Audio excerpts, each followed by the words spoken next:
Hello छात्रों, आज की कक्षा में हम बातचीत करेंगे MIC minor course third semester के सिलेबस में सम्मिलित कविता निज भाषा पर। और निज भाषा कविता के प्रत्येक पद की व्याख्या, संदर्भ, प्रसंग सहित विशेष के साथ।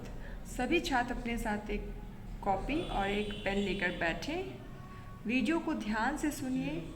जहाँ समझ में नहीं आता है कमेंट करके बताइए और बढ़िया से इस कविता की व्याख्या को सुनिए। निज भाषा पहले पद का मैं पाठ कर रही हूँ। निज भाषा उन्नति अहै सब उन्नति को मूल, निज बिन निज भाषा ज्ञान के मिटे न हियको सूल। अब इस पद की व्याख्या करते वक्त सबसे पहले तो आपको संदर्भ बताना है कि यह जो प्रस्तुत दोहा भारतेंदु हरिश्चंद्र द्वारा रचित निज भाषा शीर्षक कविता से लिया गया है। सभी छात्र निज भाषा को अंडरलाइन करेंगे। यह निज भाषा शीर्षक कविता है, इससे यह पद लिया गया है। प्रसंग में आपको बताना है कि इस पद में कवि कहना क्या चाहते हैं। तो प्रस्तुत दोहे में कवि ने स्वाभिमान और देश प्रेम की भावना के विकास के लिए मातृभाषा की उन्नति करने के लिए कहा है। मातृभाषा की उन्नति के लिए देशवासियों का आह्वान किया है।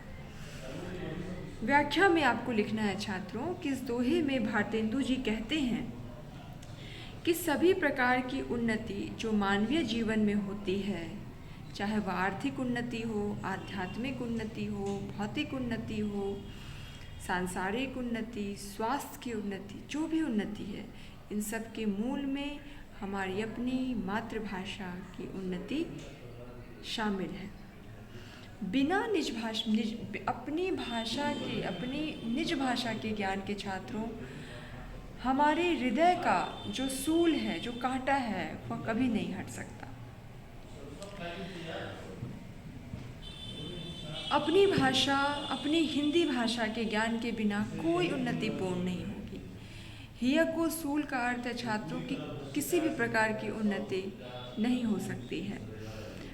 अपनी भाषा में ही सभी उन्नति समाई हुई है। अपने भावों की व्यापकता को अपनी भाषा से ही समझा जा सकता है, नहीं तो कुछ नहीं समझ में आता। विशेष में छात्रों, यहाँ पर कवि कुल मिला के यह कहना चाहते हैं कि सभी प्रकार की जो उन्नति है उसके पीछे जो मूल है वह अपनी भाषा, अपनी मातृभाषा है।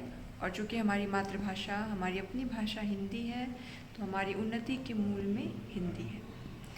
इसके बाद छात्रों विशेष में आपको यहाँ पर बताना है कि इस पद में लयबद्धता है, संगीतात्मकता है, यह पद गेय है, खड़ी बोली का प्रयोग हुआ है, दोहा छंद का प्रयोग है और अनुप्रास अलंकार का प्रयोग किया गया है।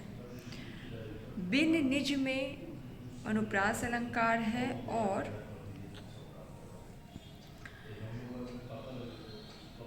मूल सूल में छात्रों अनुप्रास अलंकार का प्रयोग है। अब हम दूसरे पद में आते हैं। अंग्रेजी पढ़ के यद्यपि सब गुण होत प्रवीण, पै निज भाषा ज्ञान बिन रहत हीन के हीन। कई सारे छात्रों के पास हो सकता है यह कविता ना हो, तो मैं जो पाठ कर रही हूँ, आप संभव हो तो उसे अपनी कॉपी में भी लिख लीजिए। संदर्भ और प्रसंग तो छात्रों वैसा ही होगा और मैं बार बार इसको रिपीट नहीं करूँगी। संदर्भ जो एक बार हो गया कि भारतेंदु हरिश्चंद्र की कविता है और निज भाषा शीर्षक कविता से ली गई है, वह पूरी कविता पर लागू, पूरे पद पर लागू होती है। मैं इस वीडियो टीचिंग में आपको बस व्याख्या करके बताऊँगी, संक्षेप में बताऊँगी, ताकि आप कम समय में ज़्यादा से ज़्यादा समझ सकें। यहाँ भारतेंदु जी कहते हैं कि अंग्रेज़ी को पढ़कर तो सभी गुणों की प्राप्ति होती है, कर सकते हैं। उससे हमें अंग्रेज़ी पढ़कर हर प्रकार के ज्ञान की प्राप्ति हो सकती है। हम बहुत सारी कलाओं में प्रवीण भी हो सकते हैं, लेकिन जब तक हमें अपनी भाषा, निज भाषा का ज्ञान नहीं होगा, तब तक हम हीन के हीन ही रहेंगे। हमारे अंदर एक ग्रंथि, एक कुंठा का भाव हमेशा रहेगा और हम वास्तविक अर्थों में उन्नति नहीं कर सकेंगे। इसके बाद छात्रों हम तीसरे पद पर आते हैं। उन्नति पूरी है तभी जब घर उन्नति होए, निज शरीर उन्नति किए रहत मूढ़ सब कोय। यहाँ पर भारतेंदु हरिश्चंद्र बहुत ही निजी स्तर पर अपनी बात समझा रहे हैं। वे कहना चाह रहे हैं कि कोई भी उन्नति तभी पूरी होती है जब पूरे घर की उन्नति होती है। सिर्फ अपनी उन्नति करके कोई भी मूर्ख का मूर्ख ही रहेगा। तात्पर्य है कि हमारी उन्नति अगर हमने अंग्रेज़ी भाषा सीखी, उसमें हम विदेश गए, बहुत उन्नति की, लेकिन सही अर्थों में वो भी कोई उन्नति नहीं है, क्योंकि सिर्फ हमने अपना सोचा, हमने अपने साथ अपनी जड़, अपने गांव, अपने समाज का बिल्कुल भी नहीं सोचा। तो कवि की नज़रों में यह उन्नति कोई अर्थ नहीं रखती है। कोई भी उन्नति तभी अर्थ रखती है जब हमारे साथ साथ हमारे पूरे घर की उन्नति हो। तो इस पद में कवि कहना चाहते हैं कि हिंदी भाषा अपनी मातृभाषा की उन्नति से ही पूरे देश, पूरे राष्ट्र यानी कि हमारे पूरे घर की उन्नति संभव है और हमें अपनी भाषा का ज्ञान होना चाहिए। निज भाषा उन्नति बिना कबहू न हुए हैं सोय, लाख उपाय कन अनेक यूं भले करें किन कोय। यहाँ भारतेंदु जी कहते हैं कि मनुष्य अपनी भाषा के बिना कोई भी कार्य नहीं कर सकता। अर्थात दो व्यक्ति काम एक साथ करते हैं, पर पहले व्यक्ति को हिंदी नहीं आती, इसलिए वह दूसरे व्यक्ति के बारे में नहीं जान पाता, इसलिए उसको दुख होता है। उसके मन की पीड़ा दूर तभी होगी जब उसे पूर्ण प्रतिष्ठा होगी। अपना विकास हेतु अपनी भाषा का ज्ञान होना आवश्यक है। अपनी भाषा का ज्ञान प्राप्त करके चरम सीमा तक पहुंचा जा सकता है। अगला पद है छात्रों, एक भाषा एक जीव एक मति सब घर के लोग, तबै बनत है सबन सौ मिटत मूढ़ता सूग। यहाँ कवि कहते हैं कि एकता के सूत्र में जब तक हम नहीं बन सकते, एकता के सूत्र में हम तब तक नहीं बन सकते जब तक कि हमारा लक्ष्य एक ना हो। जब एक भाषा, एक ही लक्ष्य, एक बुद्धि एक दिशा में बहती है, एकता के साथ सूत्र सबके लिए बनता है,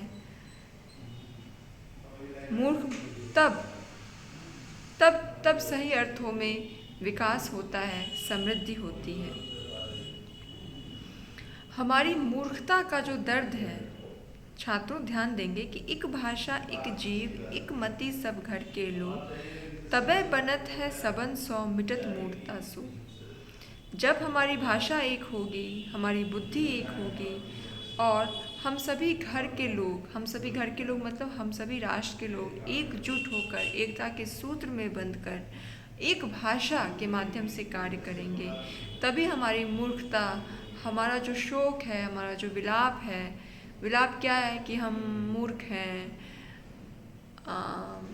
कमज़ोर हैं, निर्बल हैं, तभी हमारा यह विलाप खत्म हो सकता है। और तभी जब यह विलाप खत्म होगा तभी हमारा समाज विकसित होगा, राष्ट्र विकसित होगा। इसके बाद छात्रों अगला पद, और एक अति लाभ यह या में प्रगट लखात, निज भाषा में कीजिए जो विद्या की बात। तेहि सुनी पावे लाभ सब, बात सुने जो कोय, यह गुण भाषा और महे कबहू नाही होय। प्रस्तुत दोहों में कवि ने मातृभाषा में शिक्षा दिए जाने पर बल दिया है। अपनी भाषा के ज्ञान को अपनाने में कवि कहते हैं कि उन्हें लाभ दिखाई देता है। मनुष्य में असीम मात्रा में आत्मविश्वास हो जाता है किसी विधा में बात करनी हो, अपनी भाषा में व्यवहार आना चाहिए। अपना कार्य अत्यंत सुंदर और सुखदायी होगा। अपनों के बारे में हमें सोचना चाहिए। जो आनंद, खुशी, समझ अपनी भाषा में आती है, वैसा आनंद, शांति की प्राप्ति दूसरी भाषा में नहीं हो सकती। जब अपनी भाषा में हम बात करते हैं तब हमें आनंद की प्राप्ति होती है। सच्चा आनंद प्राप्त करने के लिए अपनी भाषा में ही बात करना हमको संतोष प्रदान करता है। विशेष में छात्रों आप बता सकते हैं कि यहाँ पर कवि ने हिंदी भाषा को राष्ट्रभाषा बनाने की प्रेरणा दी है। खड़ी बोली ब्रज भाषा के शब्दों का प्रयोग किया है और अनुप्रास अलंकार का प्रयोग है। अगला जो पद है छात्रों, मतलब इसके पहले मैंने 2 पदों का पाठ किया। अब अगर हम क्रम संख्या की दृष्टि से देखें तो जो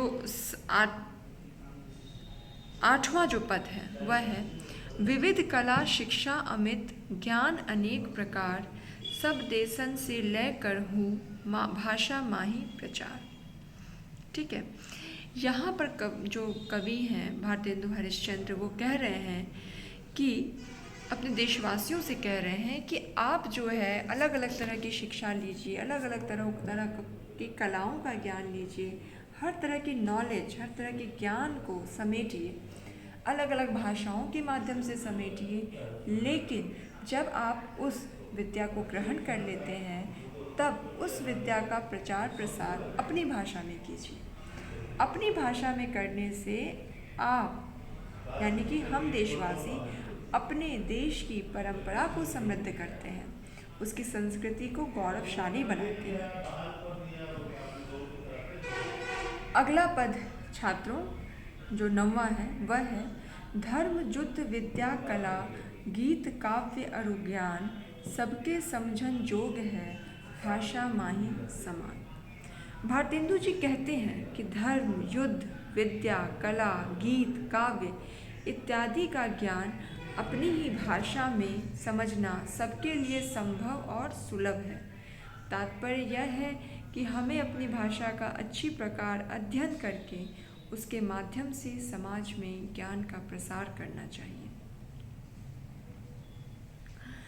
यहाँ भारतेंदु जी कहना चाहते हैं कि ज्ञान विज्ञान के प्रचार प्रसार की सफलता इस बात पर निर्भर है कि उसका माध्यम कौन सी भाषा है। मातृभाषा में ज्ञान का प्रसार सर्वाधिक प्रभावी और लाभकारी सिद्ध होता है। इसकी भाषा सरल है, सरल ब्रज भाषा का प्रयोग है और अनुप्रास अलंकार का प्रयोग हुआ है। इसके बाद छात्रों इस कविता का 10वां और 11वां पद जिसका पाठ मैं भी करूँगी उसकी व्याख्या बताऊँगी। भारत में सब भिन्न अति ताहि सो उत्पात विविध देश मतहु विविध भाषा विविध लखात सब मिल तासो छाड़ी के दूजे और उपाय उन्नति भाषा की करहु अहो भ्रातगण आय। जो 10वां पद है छात्रों वह है भारत में सब भिन्न अति ताहि सो उत्पात विविध देश मतहु विविध भाषा विविध लखात। यहाँ पर कवि ने भारत में विभिन्न मतों तथा भाषाओं के लोगों से उत्पन्न बाधाओं का उल्लेख किया है। ठीक है, भारत में सब भिन्न भिन्न है अर्थात यहाँ अनेक राज्य हैं और राज्यों की अलग अलग बोलियाँ हैं। यही झगड़े का कारण है क्योंकि लोग अपनी बोलियों का प्रसार करते हैं, उसको ही प्यार करते हैं। इसलिए हिंदी को राष्ट्रभाषा का वह सम्मान, वह निष्ठा नहीं दिला पाए हैं जो उसे मिलना चाहिए। अपनी बोली को छोड़कर राष्ट्रभाषा का हमें प्रचार करना होगा। सब मिल तासों छाड़ के दूजे और उपाय उन्नति भाषा की करहु अहो भ्रातगण आय। यहाँ पर पुनः भारतेंदु हरिश्चंद्र संपूर्ण भारतवासियों का आह्वान कर रहे हैं, उन्हें संबोधित कर रहे हैं कि संपूर्ण भारतवासी अपनी बोलियों के प्रति प्रेम छोड़कर अपनी उन्नति के लिए अपनी आत्मा से हिंदी को अपनाकर हिंदी के लिए एकता के सूत्र में बंध जाएं। जब तक एकता के सूत्र में नहीं बंधेंगे तब तक विकास नहीं कर पाएंगे। मिलकर इस विवाद को छोड़कर दूसरा उपाय करें। भाषा के प्रति उपाय जगाना होगा। अपना आत्मविश्वास, देश हित, सामाजिक विकास, मेरे भाइयों आओ, सब जब तक तुच्छ भावों को छोड़कर बढ़ेंगे नहीं तब तक विकास नहीं होगा। बड़े लक्ष्य को प्राप्त करने के लिए, बड़े लक्ष्य अर्थात कि राष्ट्र की समृद्धि, राष्ट्र के गौरव को प्राप्त करने के लिए हमें अपनी भाषा हिंदी को अपनाने पर जोर देना ही होगा, तभी हमारी उन्नति होगी। तो छात्रों, इस 15 मिनट के वीडियो में मैंने आपके माइनर कोर्स के 3rd सेमेस्टर माइनर कोर्स के पाठ्यक्रम का की एक कविता जो है निज भाषा, उस पर एक व्याख्या प्रस्तुत की। मैंने आपको संदर्भ, प्रसंग शुरुआत में बताया और उसके बाद जो बताया वो व्याख्या बताई। विशेष के लिए मुझे लगता है कि आपको इतना पता है किस अलंकार का प्रयोग है, कौन सी भाषा का प्रयोग है। उदाहरण के लिए विशेष यदि लिखना हो तो संगीतात्मकता, लयात्मकता और ब्रज भाषा का प्रयोग, ये हर पद में कॉमन रहेगा। तो आपको हर पद में ये के विशेष में ये बिल्कुल जाएगा ही जाएगा। तो आप इन सब का जो है चित्रण, इन सब की व्याख्या अपने कॉपी में कीजिएगा। और डिस्क्रिप्शन बॉक्स में मैं एक व्हाट्सएप लिंक आपको शेयर करूँगी जिसके अंतर्गत आपको इस वीडियो का, इस टीचिंग वीडियो का PDF मिल जाएगा। तो आप उस व्हाट्सएप ग्रुप पे मैसेज करेंगे, आपको PDF उपलब्ध करा दिया जाएगा। इसके बाद भी अगर आपको कुछ पूछना होगा, कोई प्रश्न हो, तो आप मुझसे कमेंट बॉक्स में कमेंट करके पूछ सकते हैं। इसके साथ ही अपने दूर दराज के दोस्तों को भी इस वीडियो से जोड़ें ताकि वे घर बैठे भी पढ़ सकें और शिक्षा का लाभ ले सकें। चलिए फिर से मुलाकात होगी अगले वीडियो में।